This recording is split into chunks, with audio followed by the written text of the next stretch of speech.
দেখুন, ধৈর্য ধরাই আসলে সবচেয়ে গুরুত্বপূর্ণ।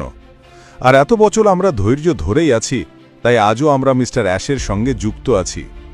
ভিক্টরি উইথ অ্যাশের জন্য আমরা সবাই প্রস্তুত আছি। শুধু অপেক্ষা রেফারেল কোড যেন তাড়াতাড়ি আসে আর আমরা সবাই একসাথে কাজ শুরু করতে পারি।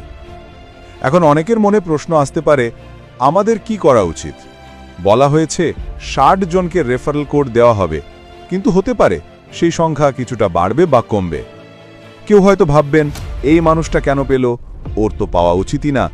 আবার কেউ ভাববেন, এই মানুষটার তো পাওয়া উচিত ছিল, অথচ সে পেল না। কিন্তু বন্ধু, এখন আবেগপ্রবণ হওয়ার সময় নয়। সবচেয়ে গুরুত্বপূর্ণ হলো যখনই রেফারেল কোড আসবে আমরা যেন প্রস্তুত থাকি।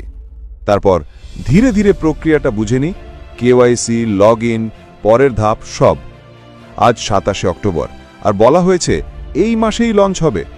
মানে আজ থেকেই ৩১ তারিখ পর্যন্ত যে কোনো দিন যে কোনো মুহূর্তে আপডেট আসতে পারে। হতে পারে ১ ঘন্টার মধ্যেই, অথবা কাল, কিংবা ৩ দিন পর। কিন্তু যারা সত্যিকারে এগিয়ে যেতে চায় তারা ভিক্টরি উইথ অ্যাশের সঙ্গে থাকবেই। যাদের এখনো সন্দেহ আছে তারা হয়তো পিছিয়ে পড়বে। আমাদের সামনে এখন দুটো পথ, একটা ইতিবাচক আর একটা নেতিবাচক। আমরা যদি ইতিবাচক থাকি তাহলে ফলাফল যাই হোক অন্তত এগিয়ে যেতে পারবো, কিন্তু যদি নেতিবাচক হই তাহলে কিছুই করতে পারবো না। তাই এখনই সঠিক সময় ধৈর্য ধরার, বোঝার এবং প্রস্তুত থাকার। OES এর আপডেটের দিকে নজর রাখুন। রেফারেল প্রোগ্রাম মানে কাজ থাকবে, আকাশ থেকে টাকা পড়বে না, এটা নিশ্চিত কথা। অন প্যাসিভে যেই আশা আমরা রেখেছিলাম সেই আশার একটা অংশ এখনো ভিক্টরি উইথ অ্যাশের সঙ্গে বেঁচে আছে। কিন্তু মনে রাখবেন, আগের ভুলগুলো যেন আমরা আর না করি।